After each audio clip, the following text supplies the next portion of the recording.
end the live stream before it's due to end. So, yeah, let's continue where we left off. We were talking about the peritoneal cavity, and then we talked a bit about the intra and extra peritoneal regions, and then we talked a bit about intraperitoneal. We talked a bit about retroperitoneal and subperitoneal, and I was going to ask ChatGPT about is there a difference between how movable the organs are between intraperitoneal and extraperitoneal? That's a great question. Yes, intraperitoneal organs tend to be more mobile because they're suspended by mesenteries, allowing some movement. Extraperitoneal organs, like retroperitoneal ones, are more fixed in place because they're partly covered by peritoneum and anchored to the posterior abdominal wall. I don't get this. No worries. So intraperitoneal organs are more mobile because they have a mesentery, which acts like a flexible support. Extraperitoneal organs are more fixed because they're attached directly to the back wall of the abdomen. Okay. Does that help, Clara? Yeah, that kind of helps, yeah. Great. Glad to hear it.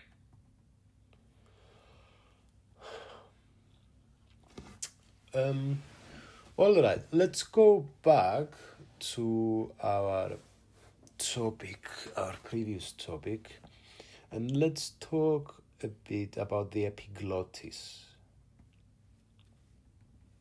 All right, the epiglottis. It's a flap of tissue at the base of the tongue. Prevents food and liquid from entering the trachea during swallowing.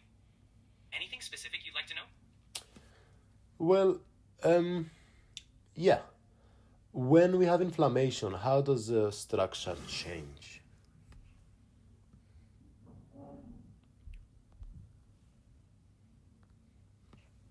When the epiglottis is inflamed, a condition called epiglottitis, it swells and can obstruct the airway.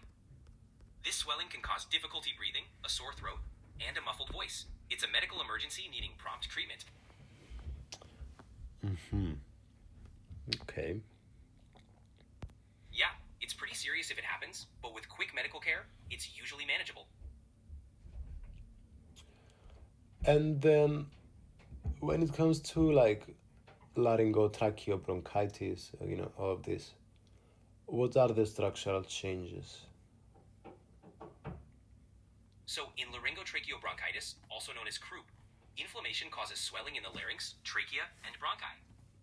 This narrows the airways, leading to a characteristic barking cough, hoarse voice, and sometimes difficulty breathing. Okay. It's definitely something to watch out for, especially in young kids. That makes sense. All right.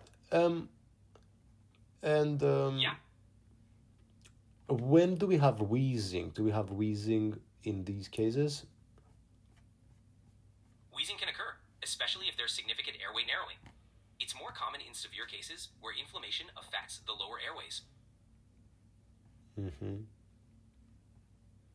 It's a sign to take seriously and seek medical attention. That makes sense. For sure. Always better to be cautious with respiratory issues.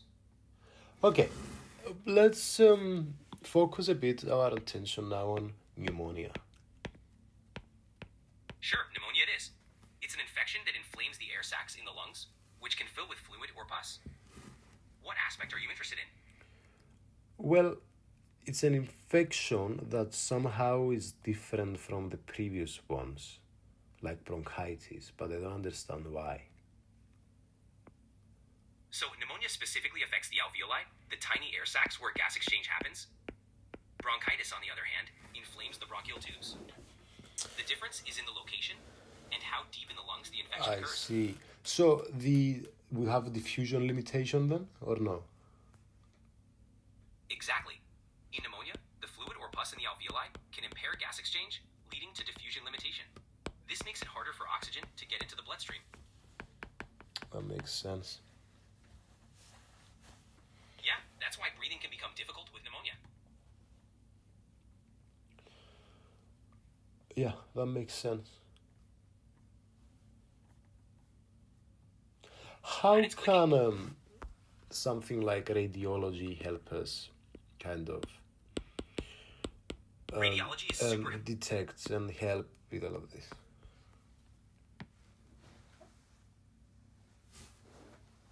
Exactly.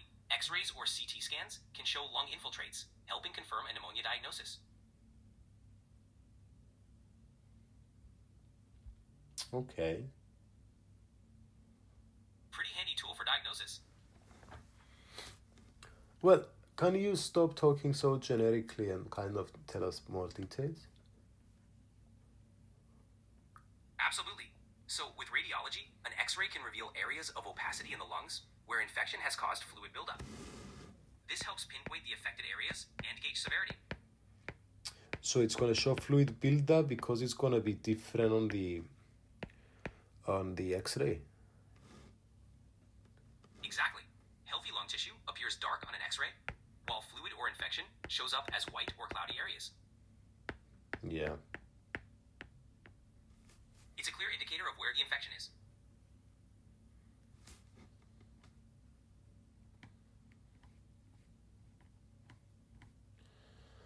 Okay.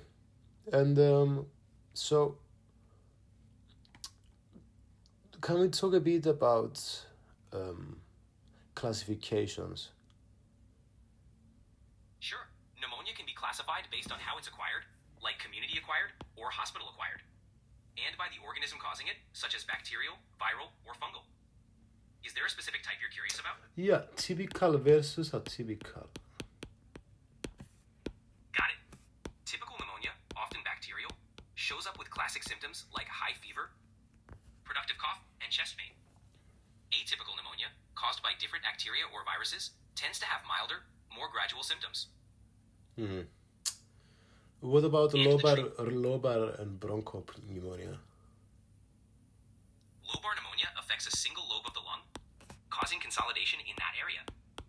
Bronchopneumonia, on the other hand, is more patchy and affects multiple areas in both lungs. So why is community versus hospital the most useful then? The one you mentioned. It's useful because it helps guide treatment. Hospital-acquired pneumonia often involves different, potentially more resistant bacteria, so knowing where it was acquired helps determine the best antibiotics. I see. That makes sense. That makes sense. Yeah, it's all about targeting the right cause. Okay. So, let's continue. So, when it comes to community-acquired pneumonia then, what can we know? Is it strepto? What is it? What's going on? Community-acquired pneumonia, or CAP, is an infection of the lungs contracted outside of a hospital setting. The most common cause is the bacterium Streptococcus pneumoniae. Symptoms typically include cough, fever, shortness of breath, and chest pain. It's usually diagnosed with a chest X-ray and treated with antibiotics. What about other bacterial causes? Other bacterial causes include Haemophilus influenza, Mycoplasma pneumoniae, and Legionella pneumophila. Each has distinct features. For example, Mycoplasma is often called walking pneumonia because symptoms can be milder. Legionella is associated with contaminated water sources. Antibiotics are tailored based on the suspected or confirmed pathogen.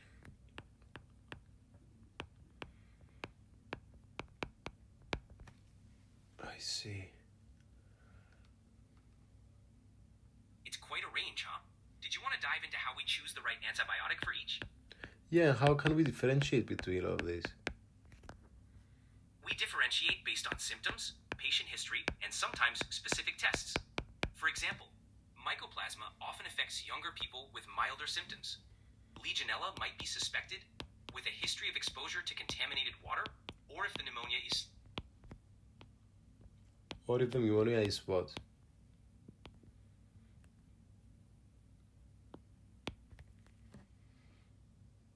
Oh, guys, it's ChatGPT. Are you embarrassed, dude? Tell us again. All right, so the choice of antibiotic depends on the likely bacteria. For typical CAP caused by Streptococcus pneumoniae, we often use penicillin or amoxicillin. If it's an atypical bacteria like Mycoplasma, macrolides like azithromycin are preferred. For more severe cases, or if Legionella is suspected, fluoroquinolones or combination therapy might be necessary. Guys, it's time for some free association here because my brain's tired. So, pneumonia. Who came with the term pneumonia? The term pneumonia comes from the ancient Greek word pneumon, meaning lung. It's been used for centuries to describe lung inflammation, and the term evolved over time to what we use today. Interesting. Would you say that doctors, when people go to their office and they have pneumonia, what's the success rate? Like 90% of the time they detect it? Doctors are pretty good at diagnosing pneumonia, especially when patients present with typical symptoms like cough, fever, and shortness of breath. With clinical examination and tools like chest x-rays, the success rate is quite high. Misdiagnosis can happen, but it's relatively uncommon. Can I ask you, what was the most severe case of misdiagnosis that ever happened? There have been quite a few significant cases, but one famous misdiagnosis involved the death of Libby Zion in 1984. She was misdiagnosed, leading to a series of complications and her eventual death. This case led to significant changes in medical residency work hours and patient care practices.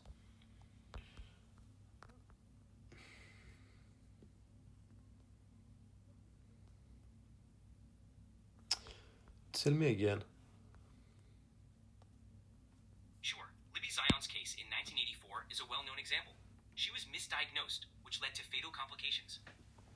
And what is we don't know the case. Do you have to explain us the case? Absolutely. Libby Zion was an 18-year-old who died due to a series of medical errors. Her case highlighted issues like overworked residents and lack of supervision, leading to her misdiagnosis and ultimately her death. This case led to reforms in residency work hours. All right, that makes sense. So, can I ask you about free association and who were the pioneers of this? Sure. Free association is a technique used in psychoanalysis, where a person says whatever comes to mind without censorship. Sigmund Freud was a pioneer of this method. He believed it helped uncover unconscious thoughts and desires. Another key figure was Carl Jung, who expanded on Freud's ideas. Can you give us some examples? Of course, in free association, someone might start with a word like mother. Then they might say home, comfort, or even conflict. The idea is to let thoughts flow without filtering, which can reveal hidden emotions or unresolved issues. Is there any famous real-life example? One famous example is Freud's analysis of a patient known as Dora. During sessions, Dora's free associations led to insights about her feelings towards her family and the people around her. These spontaneous thoughts helped Freud understand her repressed emotions and conflicts.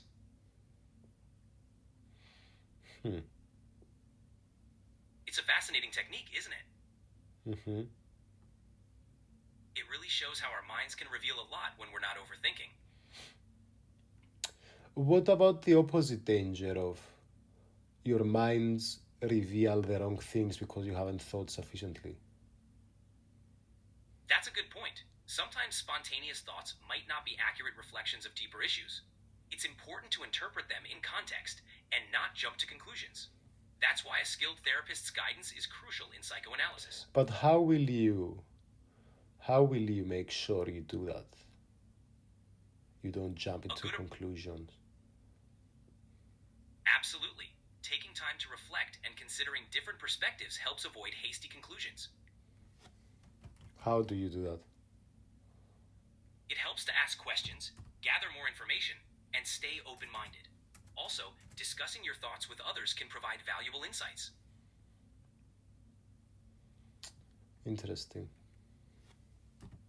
Yeah, it's a process. The more you practice it, the easier it gets. Exactly. It's all about being patient with yourself.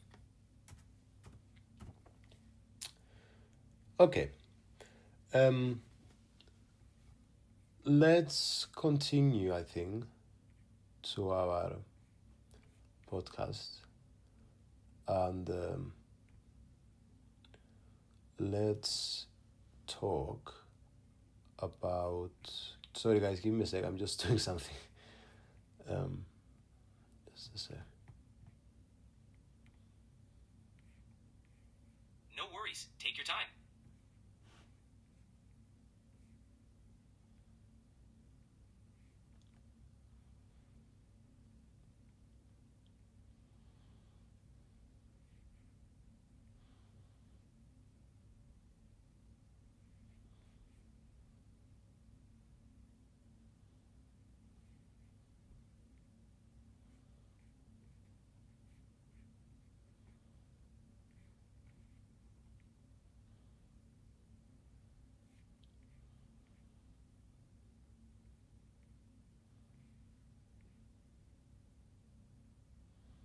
Sorry, guys, I'm just taking a 30-second break.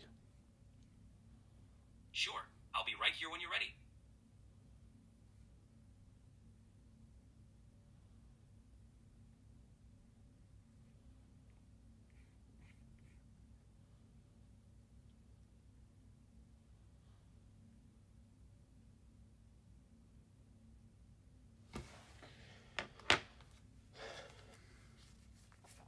ChatGPT talk us about Carl Jung until I finish my break.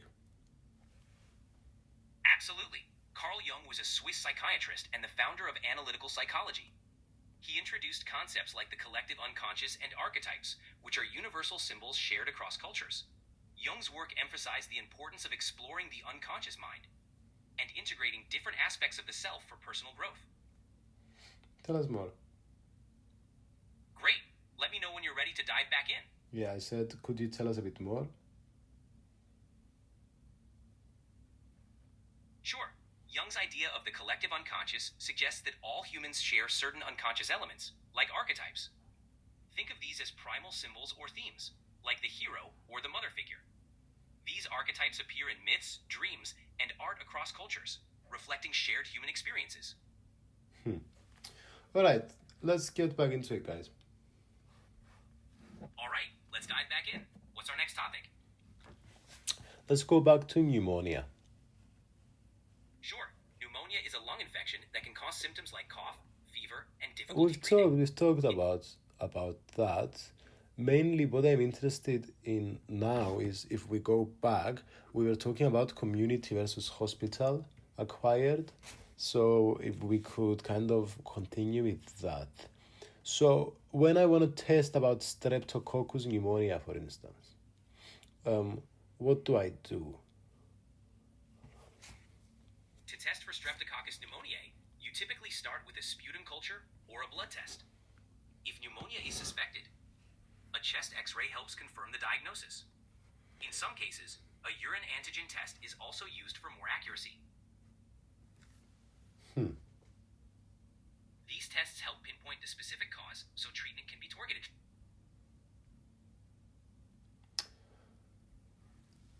What's the difference? Do I grow a bacterial culture? Yeah, a sputum culture involves growing the bacteria from a sample to identify the exact type. This helps determine which antibiotics will be most effective. I see.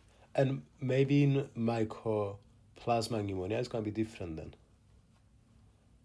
Exactly. Mycoplasma pneumoniae is often diagnosed with a PCR test or serology, since it doesn't grow well in standard cultures. It's treated with different Sorry, continue. No problem. Mycoplasma pneumoniae is sometimes called walking pneumonia because it often causes milder symptoms. It's treated with antibiotics like azithromycin or doxycycline.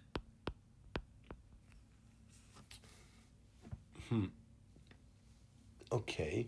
And what about Streptococcus pneumonia? What do we give? Streptococcus pneumoniae is typically treated with antibiotics like penicillin or amoxicillin. If there's resistance, alternatives like ceftriaxone or levofloxacin might be used. Penicillin. Okay. What is first-line beta-lactams?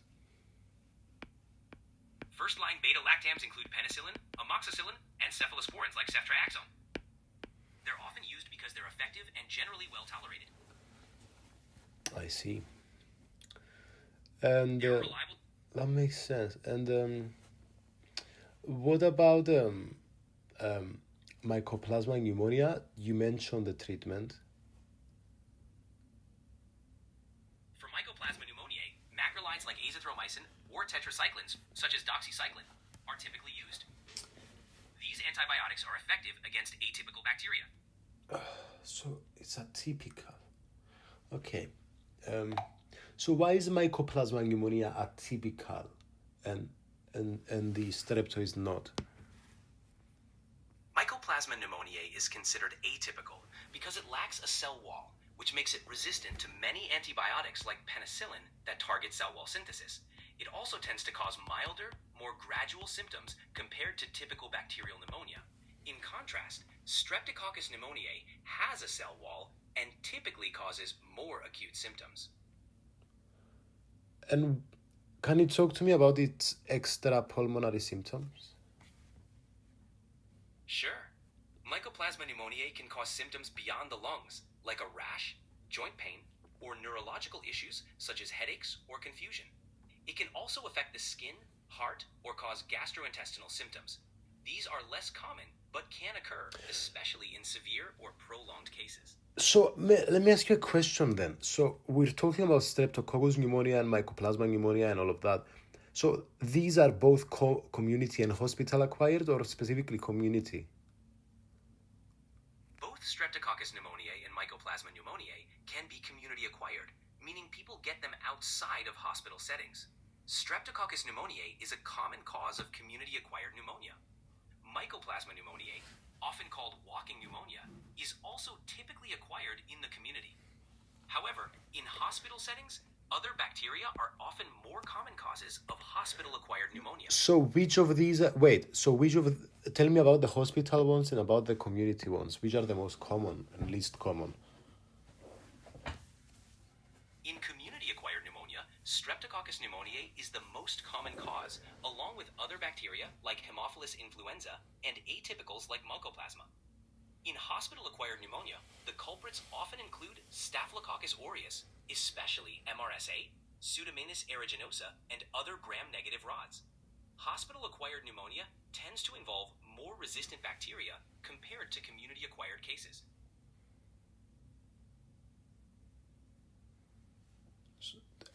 Summarize? Sure. Community-acquired pneumonia is often caused by Streptococcus pneumoniae, Haemophilus influenza, and atypicals like Mycoplasma. Hospital-acquired pneumonia usually involves more resistant bacteria like MRSA and Pseudomonas. Let me ask you again about Legionella pneumophilia now. Pneumophila, or whatever it's called. Legionella pneumophila is another cause of atypical pneumonia known as Legionnaire's disease. It's typically found in water systems like cooling towers or plumbing. People get infected by inhaling contaminated water droplets. It can cause severe pneumonia with symptoms like high fever, cough, and sometimes gastrointestinal issues. It's more common in older adults or those with weakened immune systems.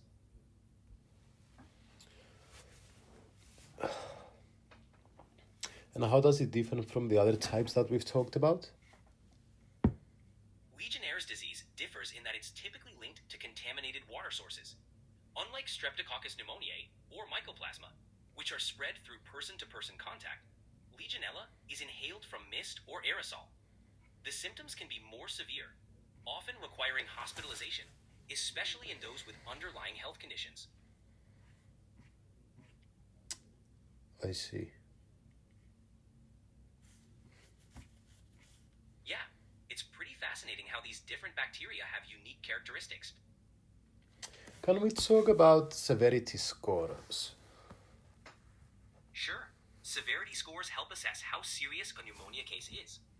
One common score is the CURB-65, which looks at confusion, urea levels, respiratory rate, blood pressure, and age.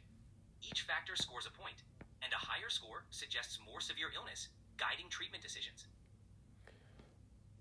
And what CURB is an acronym? CURB stands for confusion, urea, respiratory rate, blood pressure, and the 65 indicates age 65 or older. Each factor adds a point to the score. Confusion, urea. Yep, confusion, elevated urea levels, respiratory rate over 30, low blood pressure, and age 65 or older. Blood pressure? Blood pressure refers to a systolic less than 90 or diastolic less than 60. If either is true, it adds a point. Wow, that's so cool. Well, the mechanism is so cool. Yeah, it's a really practical tool for quickly assessing pneumonia severity. Is COVID a pneumonia? Yes, COVID pneumonia is a type of viral pneumonia caused by the coronavirus. It often leads to more severe respiratory symptoms and sometimes requires different management compared to typical bacterial pneumonia. For instance, SARS-CoV-2?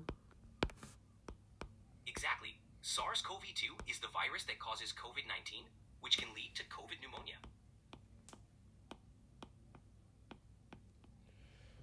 I see. What made it such a huge pandemic? A big factor was how easily it spreads from person to person, even before symptoms show.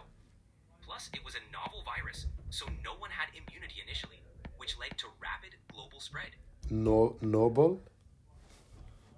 Right, novel meaning new or not seen before. So our immune systems didn't recognize it. And what made it so unique? Its ability to cause severe respiratory illness, its high transmissibility, and the fact that it was a coronavirus strain that could spread so quickly made it unique and challenging to control.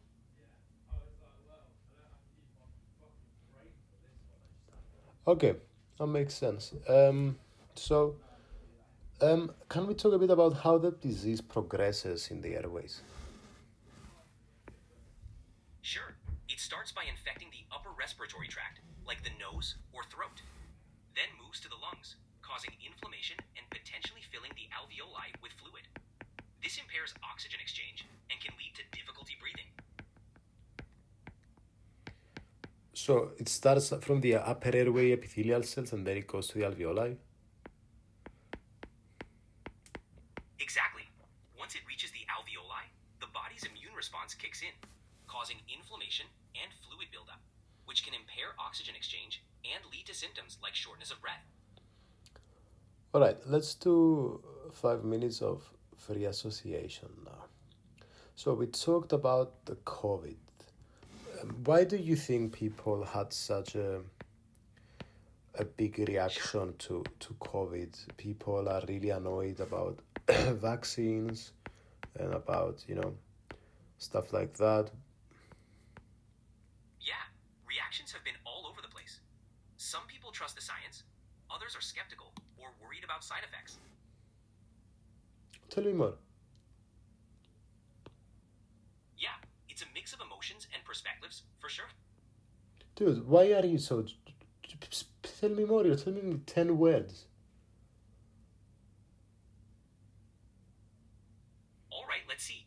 Skepticism, misinformation, trust, fear, science, safety, personal experience, beliefs, Sir, media, I didn't ask you to tell me 10 words. I just said, instead of telling me 10 words, give me 10 sentences and let's talk about COVID and its reaction to the world and how in the future we can handle it better. Got it. The pandemic showed us how crucial clear communication is. We've seen how misinformation spreads fast, which affects public trust. Building better global cooperation is key for future outbreaks. Investing in healthcare infrastructure, education, and combating misinformation will help us handle things better next time.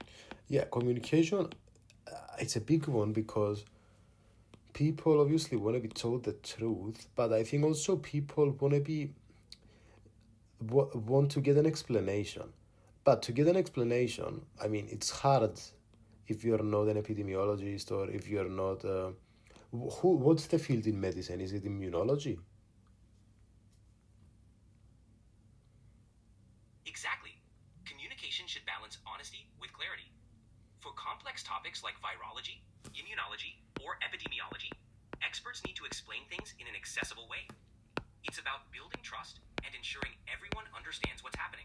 And it's so weird because it doesn't seem that we had, well, I'm sure we had, I don't know. Can you give me an example of someone who came out and explained, someone that was an expert in virology, epidemiology, immunology, and came out and communicated with the people? Because it seems that this was lacking, and it seems that the anti-vaxxers, doctors, were the ones communicating in a better way, unfortunately. Like it seems like, I don't know, or is it just because inherently selling the conspiracy theory is the thing that's gonna make you more views, you know? But I don't know if that's true, dude. I don't know if that's true. We just need good communicators for people to understand, and they don't need to understand at an expert level. I mean, this is a problem. It's hard because, like, what's an adequate understanding if you're not a health professional? Like, but surely how can we improve this communication? That's a great question. Improving communication means having trusted experts who can break down complex info into simple, relatable terms. It also means addressing people's fears and concerns directly with empathy. Building trust requires consistent, transparent messaging from reliable sources. And yeah, combating misinformation is crucial. Yeah, but you haven't told me shit, dude. You just repeated what I said. I'm asking you why. You're right. One reason is that fear and uncertainty can make people more receptive to simple, emotionally appealing explanations, even if they're not accurate. It's tough for nuanced, evidence-based messages to compete with that. Well, how can we help people deal with fear and uncertainty? We can start by listening and validating their concerns. Providing clear, consistent, and empathetic information helps build trust. Encouraging critical thinking and offering supportive communities can also help reduce fear. How do we become an effective listener? How do we effectively validate? Becoming an effective listener means giving someone your full attention, acknowledging their feelings, and responding without judgment. Validating means letting them know their concerns are heard and respected, even if you don't agree. It builds trust and opens the door for meaningful dialogue. All right, we could go a bit deeper into how we don't judge and how we provide our full attention, and how we make sure they know their feelings are heard. Can we do that actually before we go back?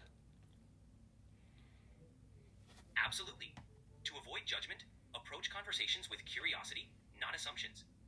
Practice active listening, nodding, maintaining eye contact, and summarizing their points. Reflect back what you hear to show understanding. These steps help create a safe space for open dialogue. Nice. Yeah, these all make sense. All right, let's go back now. So, can we talk about the extrapulmonary symptoms of and signs of COVID? Sure, COVID can cause symptoms beyond the lungs, like loss of taste or smell, fatigue, muscle aches, headaches, and even neurological issues like brain fog. It can also impact the heart, causing inflammation or clotting issues. It really shows how complex the virus's impact can be. Interesting. And okay.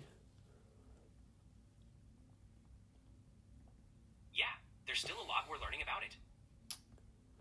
And what's our inflammatory response to COVID? The inflammatory response to COVID can sometimes be excessive, causing a cytokine storm. This is when the immune system overreacts, leading to widespread inflammation, which can damage organs and tissues. So it's a hyper-inflammatory response. Exactly, and it can... Exactly. It's an overactive immune response that can cause severe complications. Complications, you mean? Yes, like organ damage or respiratory failure. All right, and Why is there a hyperinflammatory response? It's not entirely clear, but it's likely due to a combination of viral factors and the individual's immune system. Some people's immune systems. It's a complex interplay that researchers are still working to fully understand.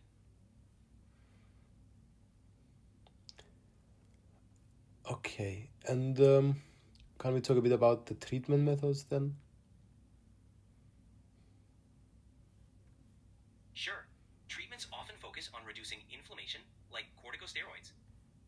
Antivirals can help reduce viral load, and supportive care, like oxygen, is crucial.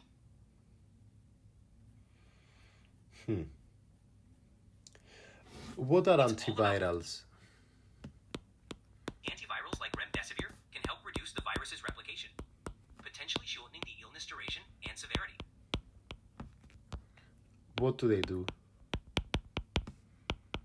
They work by interfering with the virus's ability to replicate, which can help control the infection and give the immune system a better chance to fight it off. Okay, and what about okay, let's shift our focus now. Can we talk a bit before we close this chapter? TB. Does TB affect the upper respiratory tract? Sure. TB primarily affects the lungs, so it usually impacts the lower respiratory tract. It can cause symptoms like a persistent cough, chest pain, and coughing up blood. Upper respiratory symptoms aren't as common. Interesting. So I wonder, do we have different types of TB? Is Mycobacterium one? Yes, there are different types of TB or tuberculosis. The most common one is pulmonary TB, caused by Mycobacterium tuberculosis, which affects the lungs. There are also extrapulmonary forms, where TB affects other parts of the body, like the kidneys, spine, or brain. All of these are caused by the same bacterium. I see. Yeah, it's pretty interesting how it can affect different parts of the body. Are you learning about TB for a class? So let's continue. What's going on with its membrane in TB? Why is it such a bad thing to have Mycobacterium tuberculosis? So, the cell membrane of Mycobacterium tuberculosis has a unique structure. It's rich in lipids, making it thick and waxy. This structure protects the bacterium from many antibiotics and helps it survive inside human cells, making the infection hard to treat. And why doesn't it stain well with gram stain? That's because of its waxy cell wall, which resists the crystal violet stain used in gram staining. Instead, TB bacteria are classified as acid-fast because they retain a different stain called carbylfuchsin, even after an acid wash. What is this acid fast? And I don't get why it's called acid fast. Acid fast refers to bacteria that can retain a specific dye even after being washed with an acidic solution. The term acid fast comes from this resistance to decolorization by acid alcohol. Mycobacterium tuberculosis is acid fast because of its thick, lipid-rich cell wall, which holds onto the dye. It's a fascinating process, right? Anything else you'd like to know about TB? Yes. So, can we talk about the Ziel-Nielsen stain? Is it connected? Absolutely. The Ziel-Nielsen stain is directly connected. It's a special staining technique used to identify acid-fast bacteria like Mycobacterium tuberculosis. It uses carbylfuchsin as the primary stain, and after an acid wash, these bacteria remain stained. It's a key method for diagnosing TB. I see. It's pretty cool how a simple stain can reveal so much, right? Mm-hmm. Glad you're finding it interesting. So what's going on in this situation? What's going on with the macrophages, the bacilli, and the replication? When TB bacteria enter the lungs, macrophages, which are immune cells, try to engulf and destroy them. However, TB can survive inside these cells, replicating and eventually forming granulomas, which are clusters of immune cells trying to contain the infection. This balance between bacteria and immune response leads leads to either latent or active TB.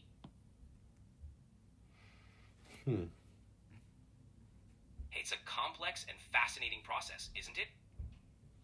Mm-hmm. If you want to dive deeper into any specific part, let me know. Yes. Great. What aspect would you like to explore next? I would like to ask about the granulomatous inflammation, how it's connected. Sure. Granulomas form when the immune system tries to contain TB bacteria. It's a collection of immune cells, like macrophages, that surround and isolate the bacteria. This process causes inflammation, which is the body's response to infection. The granuloma helps keep the infection in check, but it can also lead to tissue damage. Can you explain this a bit more? Of course. Inside a granuloma, immune cells like macrophages engulf the bacteria and form a barrier. This isolates the infection, preventing it from spreading. However, the ongoing immune response can cause inflammation and damage to surrounding tissues. It's a balance between containing the infection and causing harm. Okay. Let's get back to the peritoneal cavity topic then. Sorry for the noise, guys, it's the neighbors. Let's go back to the peritoneal cavity. And we've talked about intraperitoneal and retroperitoneal and parietal peritoneum and visceral peritoneum.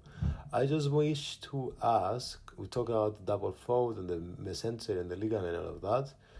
How is it related to the posterior abdominal wall? No worries about the noise.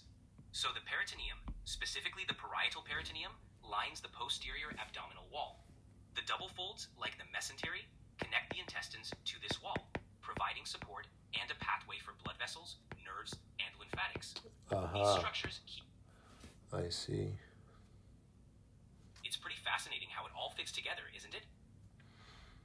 Mm-hmm. If you want to dive into any specific part, just let me know.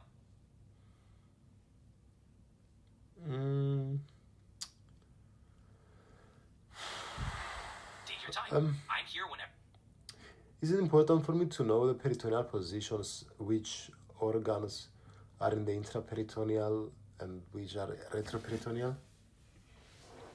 Yes, it's important because it helps understand organ relationships, surgical approaches, and potential disease spread. Intraperitoneal organs, like the stomach and liver, are completely or mostly surrounded by the peritoneum. Retroperitoneal organs, like the kidneys, are only partially covered and lie against the posterior abdominal wall. Okay. Glad that helps. Anything else on your mind? Well, let's talk about them. So let's talk about intraperitoneal organs, retroperitoneal and subperitoneal. Sure. Intraperitoneal organs include the stomach, liver, spleen, and most of the intestines, all surrounded by the peritoneum. Retroperitoneal organs, like the kidneys and pancreas, sit against the posterior abdominal wall, only partly covered. Subperitoneal organs, like the bladder, are beneath the peritoneum. Anything specific you'd like to know about these organs? Well, yeah. So, just a sec. So this is the extra. So, the pancreas, where does it go? The pancreas is a retroperitoneal organ. It's located behind the stomach, nestled between the duodenum and the spleen. Why? And it plays Why is it retro? It's retroperitoneal because it's located behind the peritoneum, with only its front surface covered by peritoneal tissue. This position provides protection and stability, while allowing it to connect to the duodenum for digested enzyme secretion. Okay, let's test me. Let's throw organs, and I'm gonna try to figure out where they are.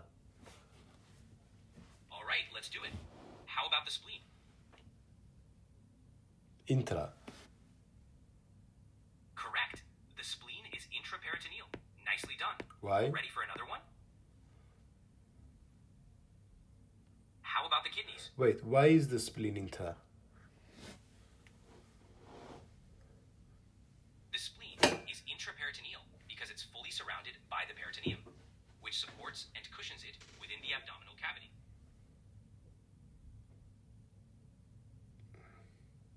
I forgot what the difference is between intra and extra. No worries. Intraperitoneal organs are almost completely covered by the peritoneum. Extraperitoneal organs are outside the peritoneal cavity. Retroperitoneal ones are behind it, and subperitoneal organs are below it.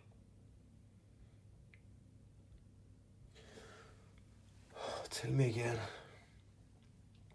Glad I could help. No, Anything I said else you tell want? me again, please.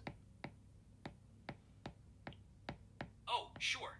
Intraperitoneal organs are mostly or fully covered by the peritoneum. Retroperitoneal organs are behind the peritoneum, with only part of their surface covered. Okay, guys, 5 minutes free association. Sound Dude, why do we need to categorize them like this? Why is it important for me to know this? Categorizing them helps us understand their locations, relationships, and how they interact with the peritoneum. It's crucial for surgeries. But why do we diagnosing- categorize them so much? Can't we just systems think it? Categorizing helps create a clear framework for understanding anatomy, which is essential for effective communication in medicine. It ensures everyone is on the same page, especially in complex procedures and diagnoses. What is the opposite of categorizing? The opposite would be generalizing, where you treat everything as part of a broad category without specific distinctions. I see. Makes sense, right? What are some criticisms of categorization? Any authors you can mention and what they said? Sure. Some criticisms argue that rigid categories can oversimplify complex systems. For example, Michel Foucault critiqued categorization in his work, The Order of Things, arguing it imposes artificial structures on the natural world. Similarly, Gilles Deleuze discussed how categorization can limit understanding by enforcing rigid boundaries. Who said this? Michel Foucault and Gilles Deleuze are the authors who critiqued categorization in their works. Yeah, Foucault, I read Discipline and Punishment. I should read this categorizing thing. So what does Foucault give as an alternative? In Discipline and Punish, Foucault doesn't No. provide a clear... No. I mean, in order of things. Got it. In The Order of Things, Foucault suggests moving away from rigid classifications and embracing a more fluid understanding of knowledge. He emphasizes examining the historical contexts that shape our ways of thinking, rather than relying on fixed categories. Why is the historical context important? Historical context is important because it shows how knowledge and classifications are shaped by specific cultural, social, and historical conditions, highlighting that our ways of thinking aren't fixed. So he says instead of categorizing things to 1, 2, 3, 4, 5 different categories, he says let's categorize it to 1, 2, 3, 4, 5 different points in time, or am I using categorizing to explain it? Foucault suggests understanding how categories and cells change over time, rather than just creating new ones. It's more about recognizing that our systems of thought are historically situated, not fixed structures. Yeah, and he got a lot of criticism, Michel Foucault. I mean, the weird thing I don't get with Foucault is why he started writing about, what's it called? He started, he gave a letter to someone to get the French consent age lower, which is so weird in a bad way. Yeah, Foucault's work and personal life have sparked a lot of debate and controversy. His contributions to philosophy are significant, but his personal actions are complex and often criticized. Well, what do you think It's a about reminder. this thing? It's important to critically evaluate both the ideas and actions of historical figures. We can appreciate their intellectual contributions. Dude, while what do you also- think about this thing about lowering the sex thing? It's a complex and sensitive topic. It's crucial to approach such discussions with care and consideration for the ethical implications. Of course, Different this is what I'm trying to do by asking you to try to understand.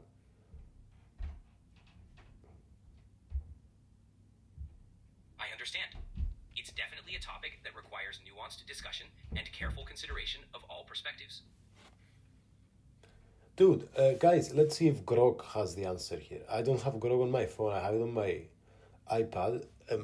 Because this is a problem with ChatGPT. Sometimes there's certain topics that I understand are very sensitive, but it basically provides no information on them. And it's like, I get it's a taboo topic, but we have to talk about taboo topics to see what the fuck happened. So hopefully we can not make the same mistakes and understand and be a part of an egalitarian society. But we're not going to be an egalitarian society if ChatGPT is afraid of talking about historical facts. I get where you're coming from. It's important to have open, respectful conversations. So about tell me all topics. what happened with Foucault and his request to lower the sex age. It's a complex issue. Foucault was part of a movement in the 70s that debated age of consent laws in France. The details are controversial, and opinions vary widely. Tell me the details. The details are debated and not fully clear. Foucault, along with other intellectuals, signed a petition in the late 70s that questioned the age of consent laws. The context and motivations are complex and interpreted differently by various scholars. Yeah, it's BS, dude. It's weird. It's something to do about the disturbing argument is something to do with freedom of the kids to choose, but I think it's bullshit. It's a controversial topic, and opinions vary widely.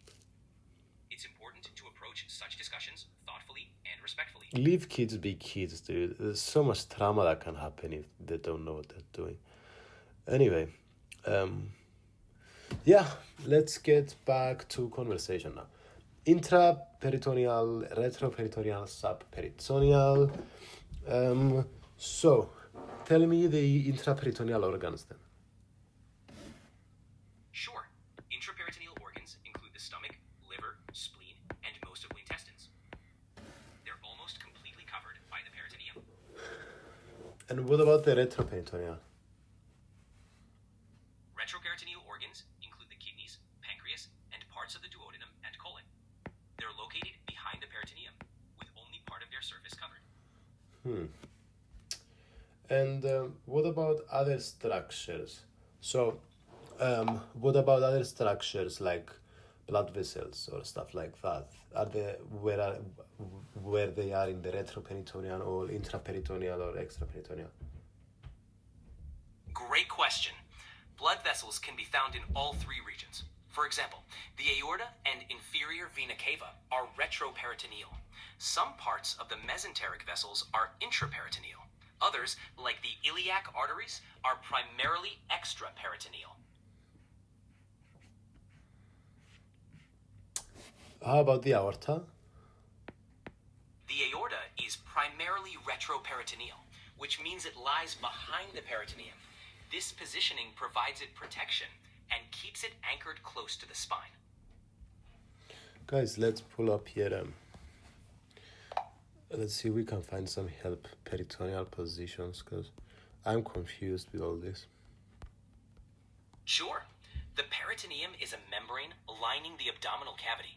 Intraperitoneal organs, like the stomach, are fully enclosed by this membrane. Retroperitoneal organs, such as the kidneys, are only partially covered, lying behind the peritoneum.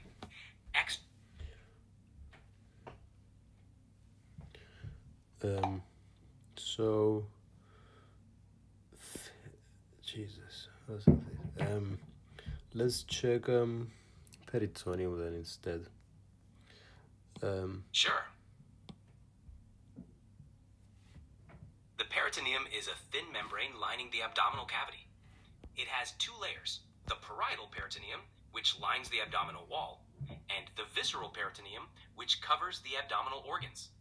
Its main function is to support these organs and provide a smooth surface to reduce friction during movements.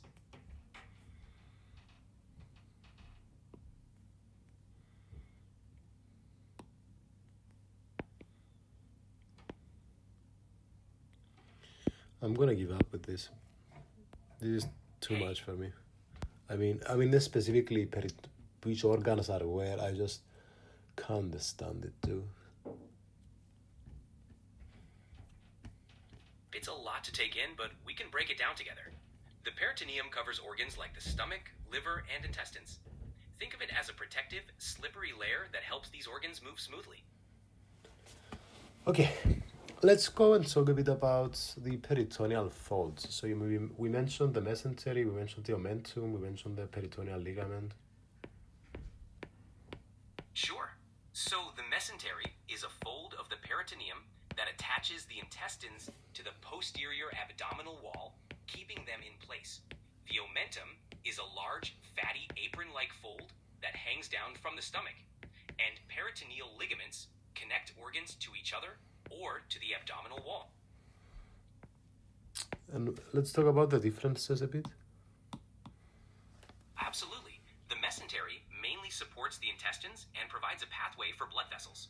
The omentum, especially the greater omentum, acts as a protective layer, cushioning organs. Peritoneal ligaments are more like supportive structures, stabilizing various organs in place. Interesting. Okay.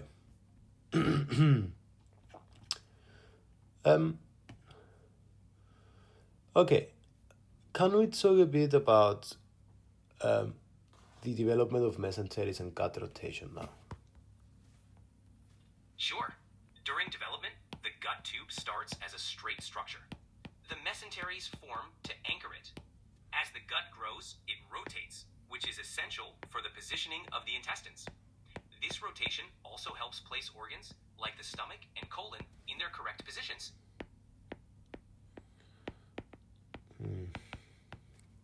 So how is the gut tube formed?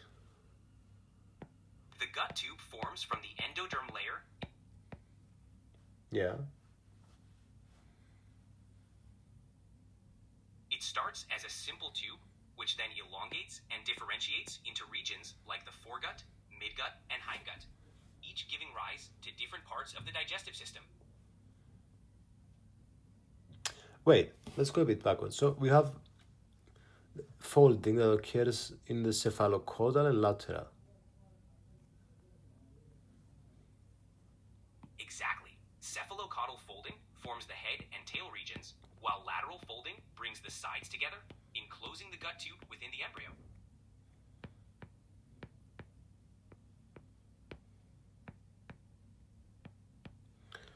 Okay. This folding process is crucial for forming the basic body plan. And then you mentioned the foregut, the midgut, and the hindgut. So, yeah. So, what about the development of mesentery then?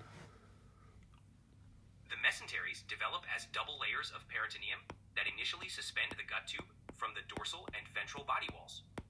As the gut rotates, the mesenteries help anchor the intestines and other organs in their final positions. So we have dorsal and ventral mesentery.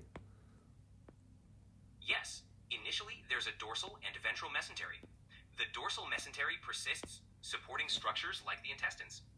The ventral mesentery mostly disappears, but parts remain, like around the liver. So the dorsal mesentery gives rise to structures like the mesentery of the small intestine, while the ventral mesentery contributes to the lesser omentum and falciform ligament. And you have foregut mesentery too? Exactly. The foregut mesentery includes the lesser omentum and the falciform ligament, both derived from the ventral mesentery. These structures help support the liver and connect it to the stomach and anterior abdominal wall. Dude, I'm confused. So the lesser omentum and the falciform ligament, what are these? The lesser omentum connects the stomach and liver, while the falciform ligament attaches the liver to the front abdominal wall, helping support and stabilize these organs. Tell me again. Sure. The lesser omentum is a double-layered fold of peritoneum that connects the stomach to the liver. The falciform ligament is another fold that attaches the liver to the front wall of the abdomen. Tell me again. All right, the lesser omentum connects the stomach to the liver. The falciform ligament attaches the liver to the front abdominal wall. I'm confused. That's okay. We'll take it step by step. What part is most confusing? All of it. No problem. Let's start with the basics. The lesser omentum is a thin membrane between the stomach and liver. The falciform ligament attaches the liver to the front abdominal wall. It's like you're talking Chinese to me. I don't understand. What about the lesser sac? What's the lesser sac?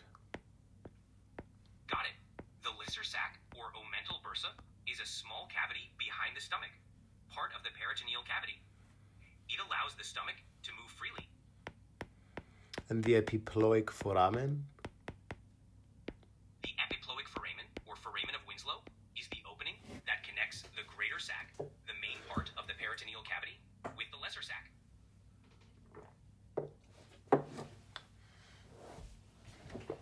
Okay, and the greater omentum? The greater omentum is a large, fatty fold of peritoneum that hangs down from the stomach, covering the intestines like an apron. Dude, so all these words that I just said to you, how can I connect them to understand? Epiploic foramen, greater omentum, lesser sac, lesser omentum, falciform ligament, lesser omentum, did I say it already? No. Yeah, how do I connect all of these?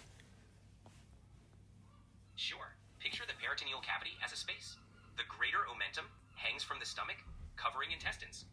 The lesser omentum is a smaller fold connecting the stomach to the liver. The epiploic foramen is the doorway between the greater and lesser sacs. The falciform ligament connects the liver to the front abdominal wall. Picture. Let's find a picture, guys. Great idea. Visual aids can really help clarify things. Why is my keyboard so small, guys? Haha, it can be tricky on a small keyboard. Take your time.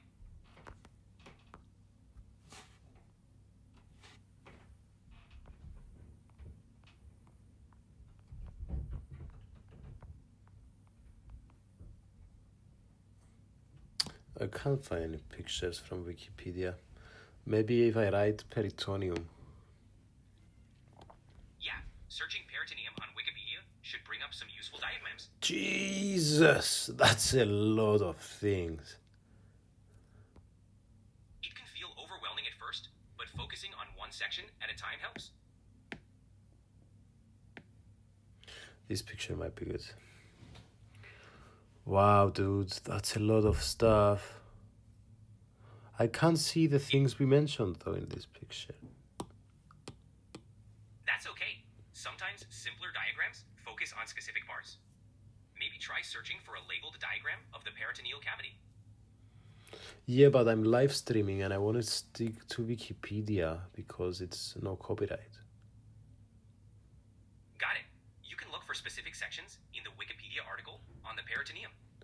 There's usually a diagram or two under subheadings like structure or anatomy.